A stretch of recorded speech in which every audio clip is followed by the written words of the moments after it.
முத்தமிழ் பயிற்சி மையம் தங்களை அன்போடு வரவேற்கிறது. இந்த காணொலியில் எதை பற்றி பார்க்க போகிறோம் அப்படின்னா,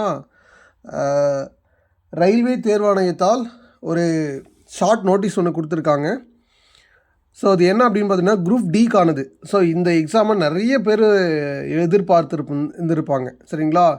ஸோ இந்த எக்ஸாமனுடைய பேட்டர்ன் என்ன, எப்படி இருக்கும் அப்படின்னு எல்லாமே இதில் பார்த்துருவோம். ஸோ பாருங்கள், சென்ட்ரலைஸ்டு எம்ப்ளாய்மெண்ட் நோட்டீஸ் சென் 8. ஏற்கனவே சென் 7 எல்லாம் நீங்கள் கொடுத்துருந்தாங்க, அதை நீங்கள் பார்த்துருப்பீங்க அப்படின்னு நான் நம்புகிறேன்.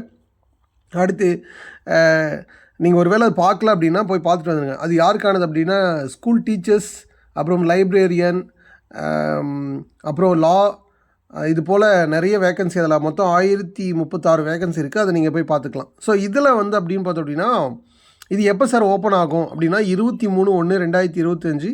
க்ளோசிங் டேட் 22/2/2025 அன்னைக்கு ஓப்பன் ஆகுது. ஸோ இதனுடைய பேசிக் பே பார்த்தீங்கன்னா, குரூப் டிக்கான பேசிக் பே அப்படின்னா 18,000. ஸோ நீங்கள் அலவன்ஸ் எல்லாம் சேர்த்திங்க அப்படின்னா ஒரு 10th குவாலிஃபிகேஷனுக்கானது. நீங்கள் 10th முடிச்சிருந்தாவே ஜென்ரலாக நீங்கள் என்ன பண்ணலாம் அப்படின்னா, கண்டிப்பாக இந்த தேர்வை நீங்கள் எழுதலாம்.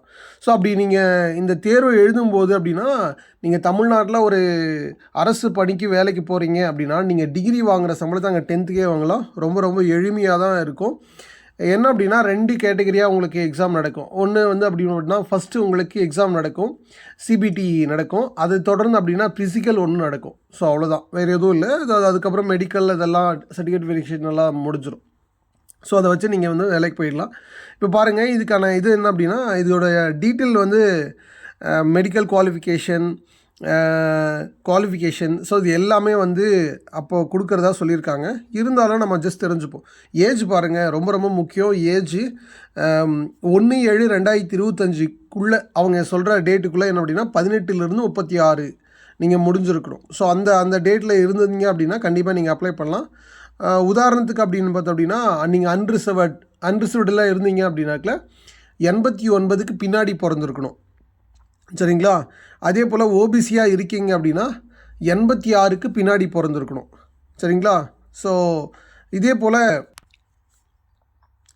போல் எஸ்சி எஸ்டி பீப்புளாக இருந்தால் 84க்கு பின்னாடி பிறந்திருக்கணும். ஸோ இந்த கேட்டகரியில் நீங்கள் இருந்தீங்க அப்படின்னா இந்த எக்ஸாமை நீங்கள் அப்ளை பண்ணலாம். ஸோ டோட்டல் வேகன்சி 32,000 சொல்லியிருக்காங்க. கண்டிப்பாக இது கூடும், ஏன்னா நிறைய ரயில்வேயில் நிறைய வேகன்சி இருக்குது. ஸோ கண்டிப்பாக நீங்கள் அப்படின்னா தொடர்ந்து வாட்ச் பண்ணிகிட்டே இருங்க.